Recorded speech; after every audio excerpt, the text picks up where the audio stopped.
have a good time, put a smile on your face, yeah, can't be Cam and Elation Radio. Even brighten your day and help you through the night. Bring you good music, can't be Cam and Elation Radio. And here's your host, Kimmy Kim.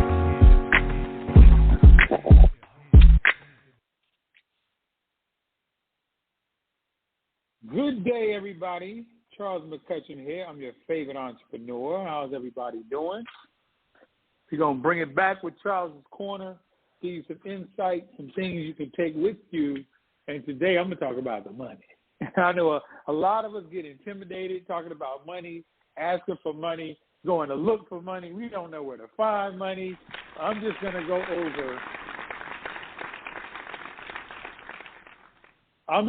over different ways I've used myself personally. Some things I haven't used as of yet because I haven't had to, but it's still different places where you can find money. And this is probably going to have to be a two-part.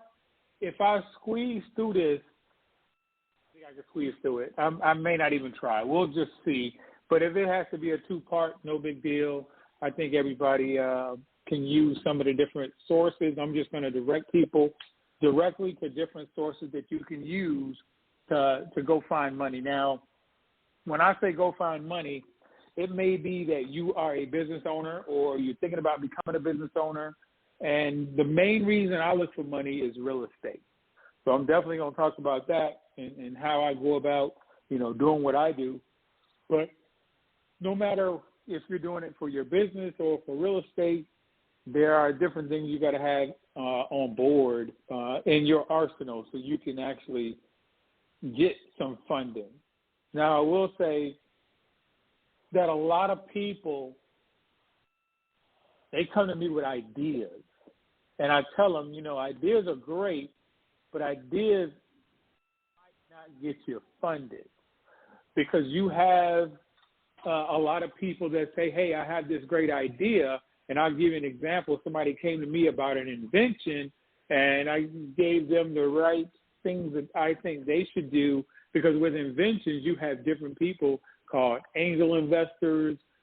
You have venture capitalists, and those folks have money to put out there, and some of them are looking for that needle in a haystack type of invention that they want to get a piece of before it goes public.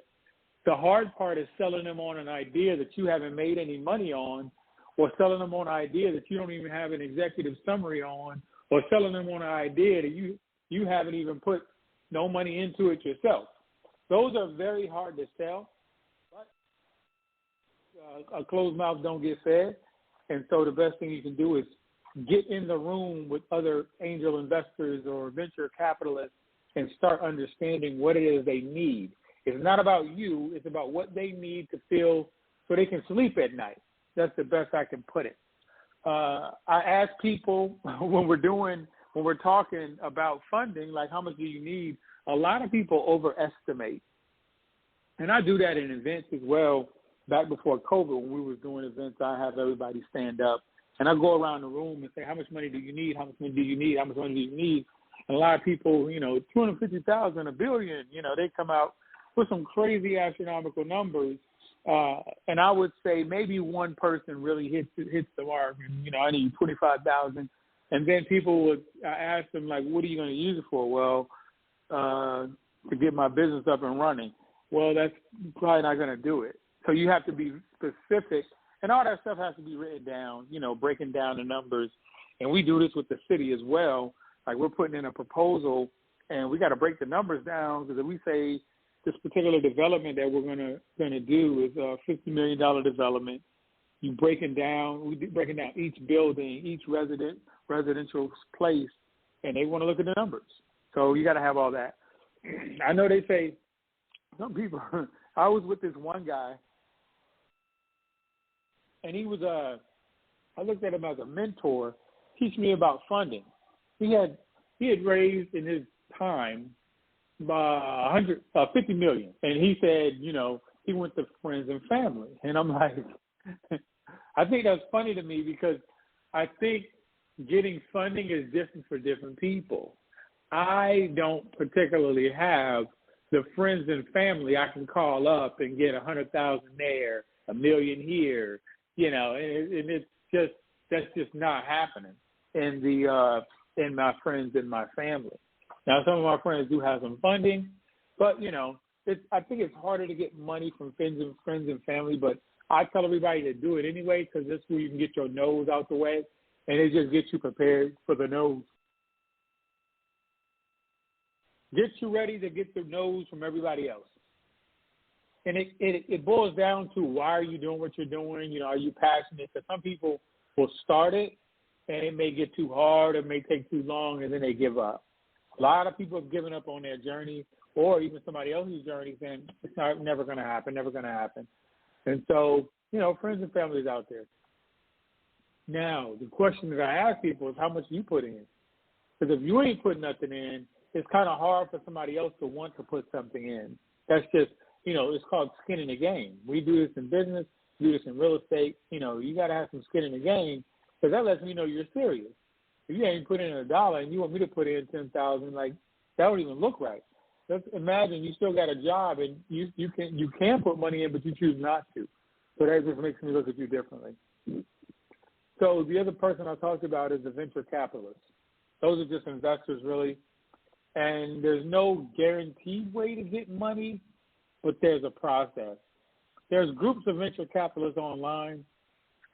They have a place, I don't want to give the name of it, but they have different groups of venture capitalists out there. Sometimes they call it angel investors or venture capital firms. And I would tell everybody, just make sure you do your background research and get to know the people, and they've worked with other people you work with, blah, blah, blah. Keep that going to make sure you're getting the right person or people. Namely, everybody's going to ask you for your business plan. What I would do if I were you, as far as business plans are concerned, I would rip off and duplicate. See who I can get with who already has a business plan, and see if I can get their business plan. Because some people pay a lot of money for their business plans too. So you got to figure that out, if you're willing to pay for it, or you're willing to work with somebody for free to get it. I don't know. Or you got to figure out, or you just do it yourself. There's nothing wrong with going online, doing a search, and looking for it for yourself. But, your business plan is like the first eyeballs really on your project, other than you just getting on a call or sharing an email. Now, a business plan, it could be jacked up. And then I know I was just on a call, and this guy was breaking down business plans. Oh, my goodness. He was breaking the numbers down, and the other guy was responding. So if you don't have your numbers together, you might as well get somebody on the phone who understands the numbers. Ooh. Because if you don't, it's not going to be a good turnout. Now, there's that due diligence review, and that's where the numbers come in. They're looking at your management team. This is what happens to me, too. They look at who's on my team, our products, our services.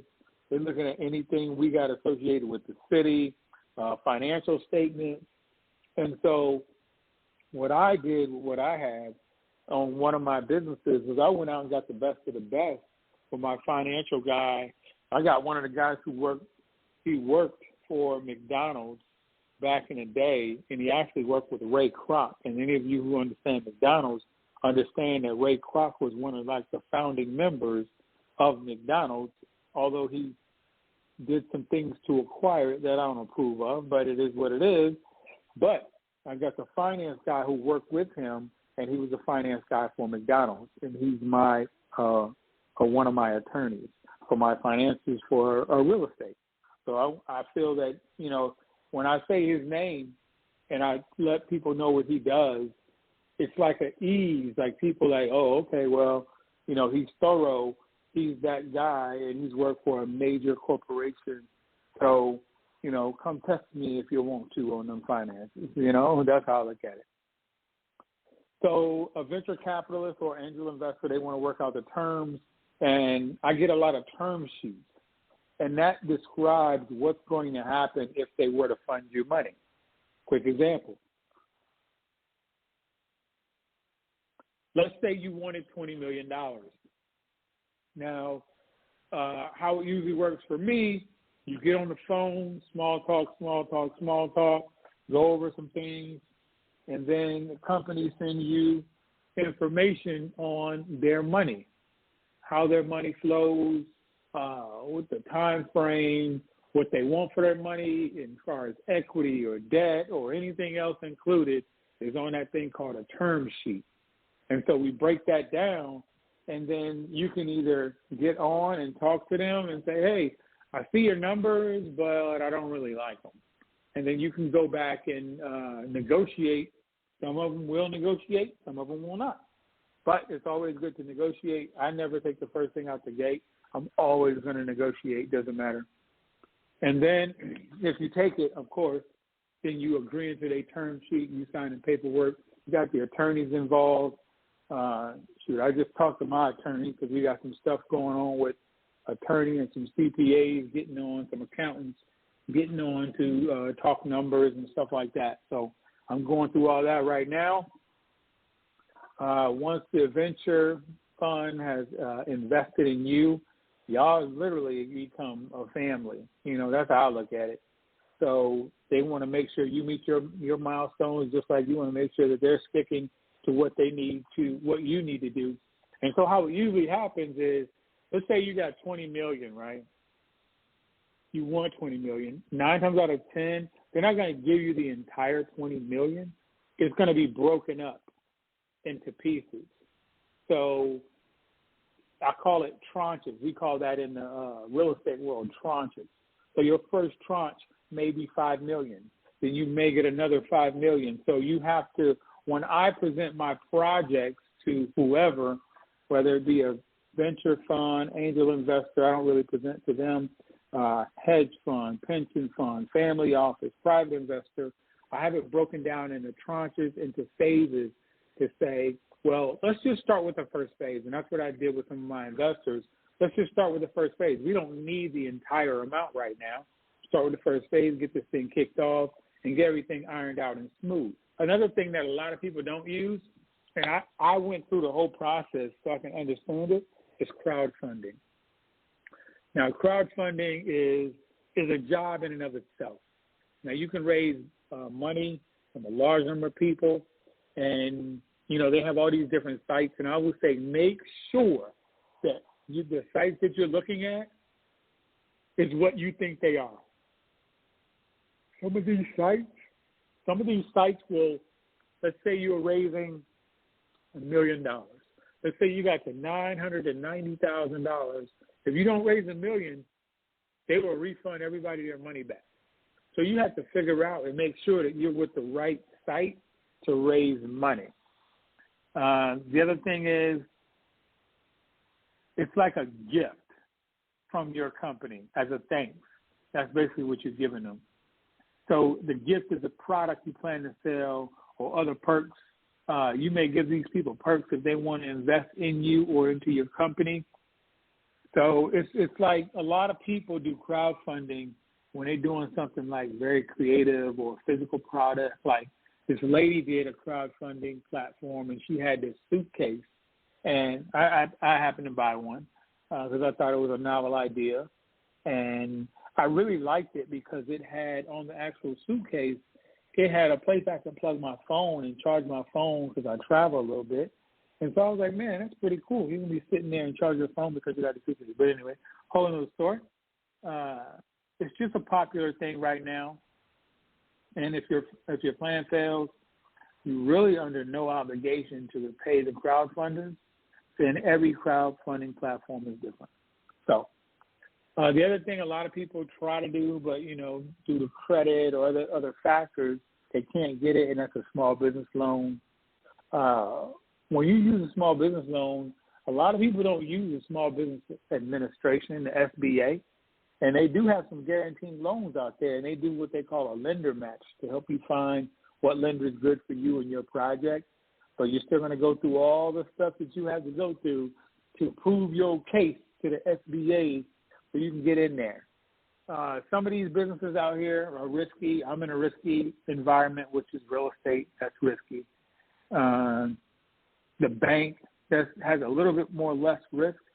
and some of them are willing to give business loans. Even community banks can give. A lot of people don't want to go to a smaller bank, but a smaller bank, you can build that reputation up and plead your case and probably even sit down with the CEO of the doggone bank.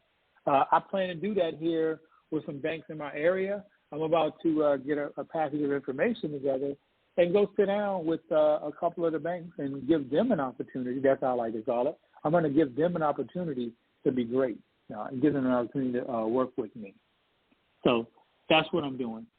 The other thing is for the SBA, they have different programs out there.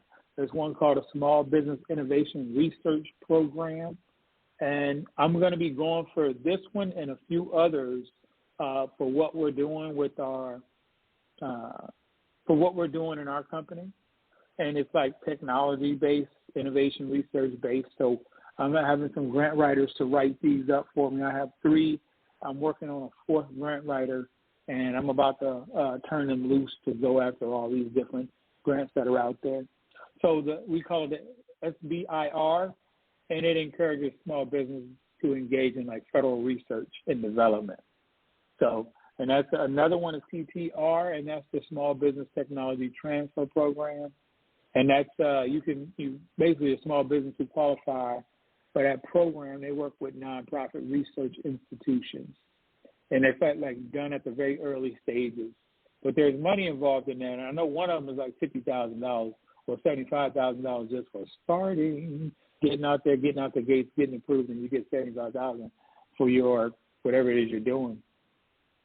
The other thing is a lot of people are not capitalizing on the coronavirus grants that are still out there.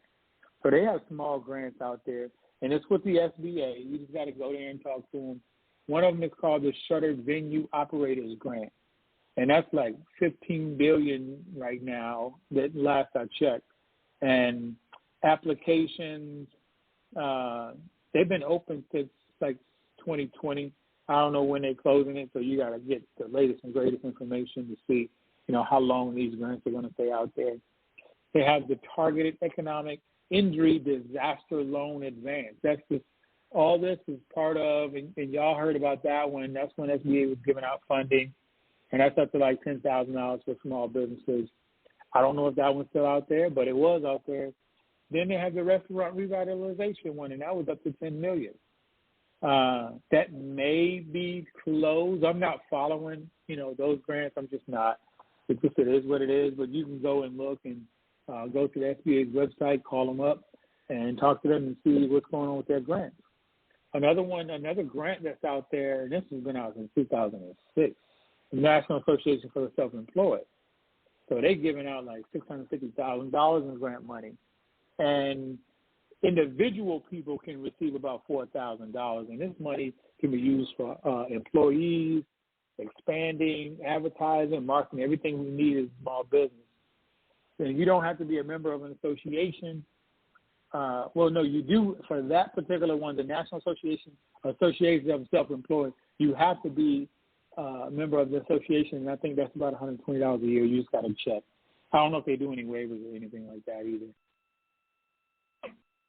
So those of you who have businesses, hopefully you have your DUNS number and you're going down the road to get business credit, because that's another way to get funding. And NAV, that's another tool you can use for your business credit. They have a small business grant out there.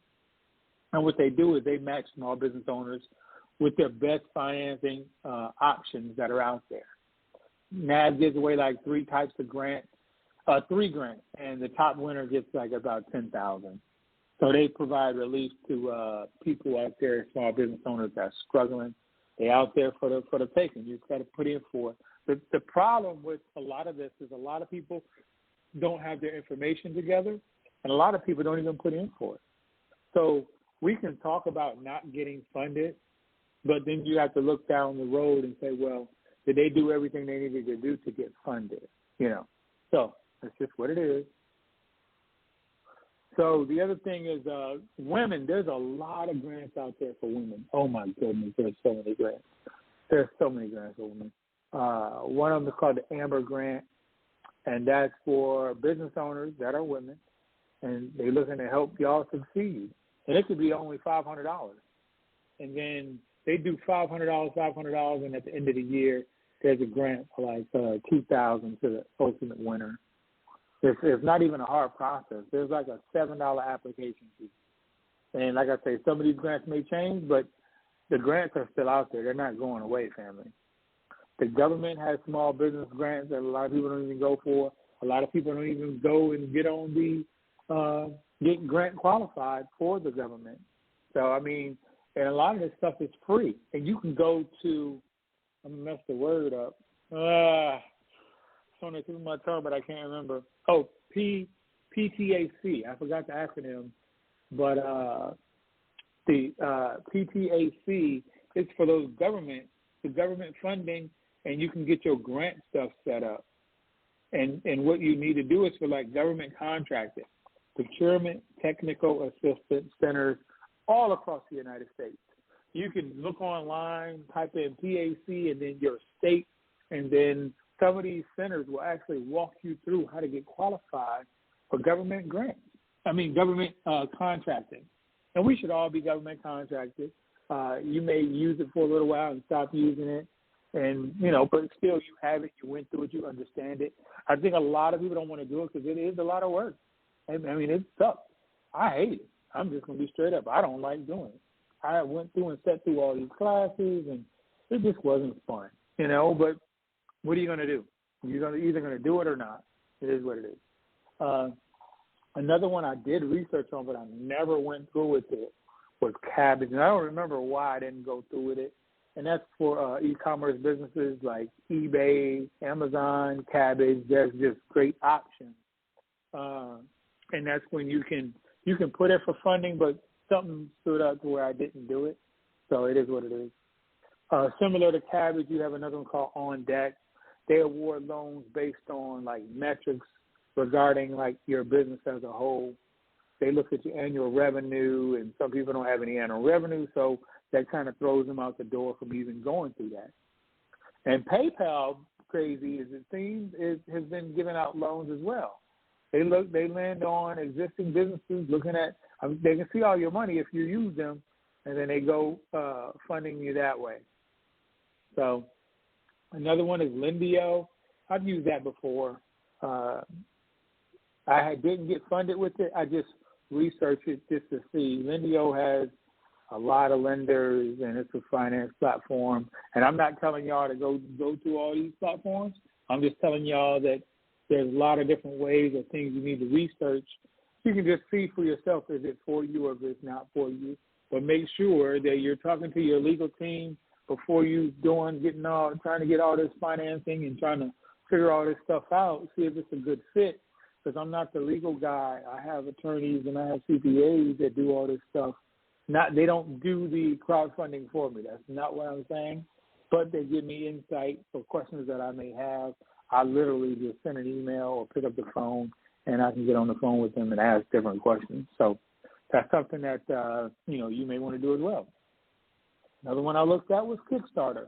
So I have a nonprofit. So with my nonprofit, I'm looking at ways of bringing more money from donations in kind to funding to crowdfunding. So I started looking at Kickstarter.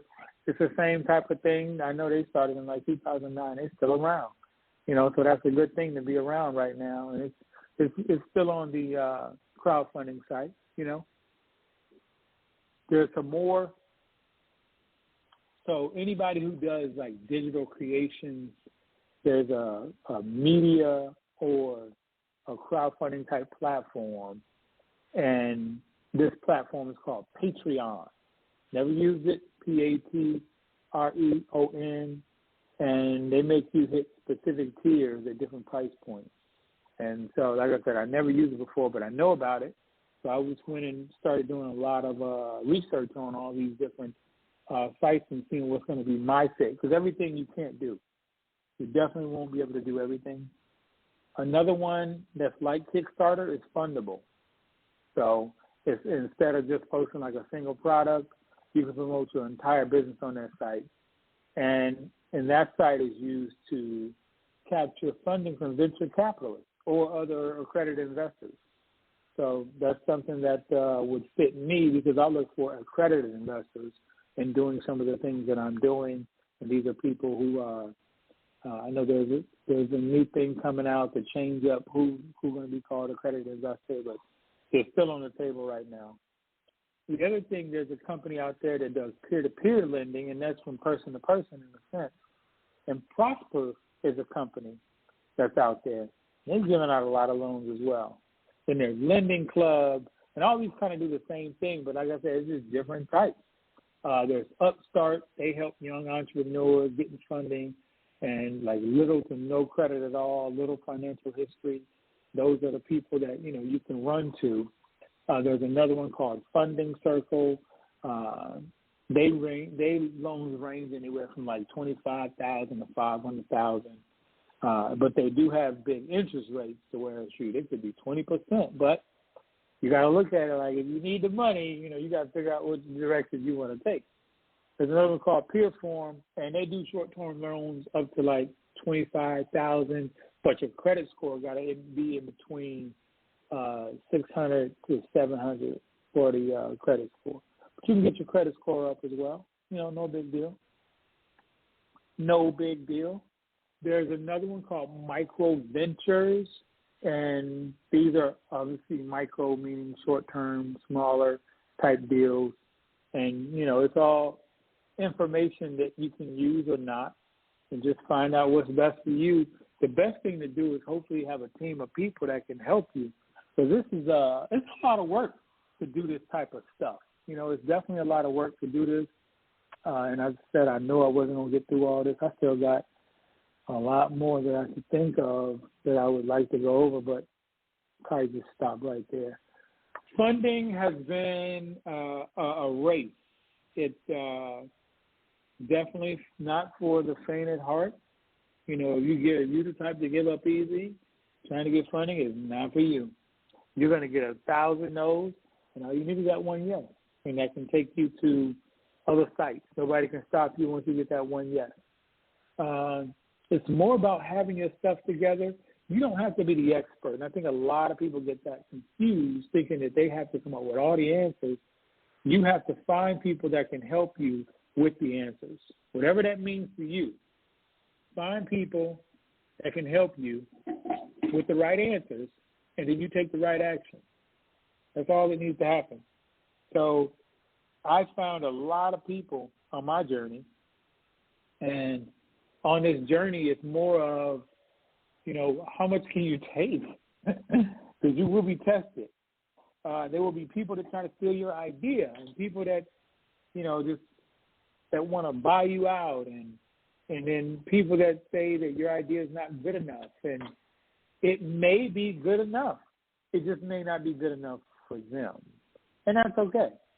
And I think you have to be more passionate about what you bring to the table than someone just coming in and down in your ideas, and you put it on the table and don't do anything with it for years and years and years, and then you bring it back in the next 5 years and you find out that somebody has come out and they have your same idea and they're already ripping and running and making money doing what you said you were going to do. And now you're like, man, I was going to do that too. I almost had it together. But then something, such and such, and then we make excuses, and that's how we work. That's just some people. A lot of stuff that I said I was going to do back in the day is still on my plate. I'm itching at it. It's like using an ice pick to break it down. A lot of people are not going to be able to see the structure, but when you finish, that's when your masterpiece will show. And that's just where you are. That's where a lot of us are. A lot of people can't see the finished product, and so that's why a lot of people leave, because they can't see what you see. And there's nothing wrong with that. But when it is finished, it's going to be a sight to see. And I'm going to leave y'all with that. It's Kimmy. I want to say thank you for inviting me to the Elation Radio. I know you have Elation Magazine, and I don't know how far we are out of the pandemic. It's still around and all this kind of stuff we got to deal with. I'm still precautious. I hope everybody else is as well. And I'm going to pray us out. Dear Lord, please continue to give us the strength and the mental fortitude that we need to move forward. So everything will be okay because everything happens on your time. Continue to open our ears, our heart, and our minds. I pray that you would calm any fear that we may have, any anxiety we may have. Guide our thoughts so that we can push along our journey. Continue to bless us and our families and keep us safe and healthy. And we may not understand everything, but we know you didn't bring us this far to only bring us this far. We remember the time, again, as you've gotten us through and gotten us on the right path through all the trials and tribulations. And I pray for everyone going through it right now. In your name I pray. Amen, amen, and amen. I'm Charles McCutchen. I'm still hungry. I'm not going nowhere. Y'all take it easy.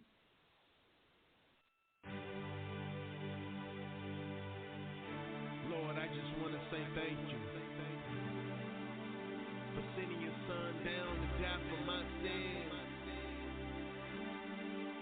Even though I messed up and I get it wrong, you love me unconditionally.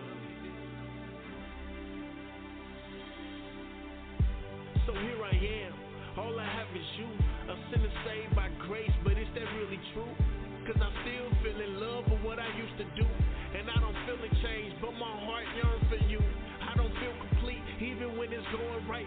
When I'm missing you, Lord, please come into my life. Loving you the real test, not to love you to get blessed. And yes, I know that you the best. So here I am to worship, sacrifice my life so you can work it. How you see fit for your glory is worth it. Everything else can take a backseat. Running to your throne for your mercy like a track meet. Why you have to ask me? I don't understand. Without you, Lord, how can I be a real man? I ain't gon' try. I give you all of me, Lord, and ride till I die. Put my knees to the floor. To worship. Here I am to bow down.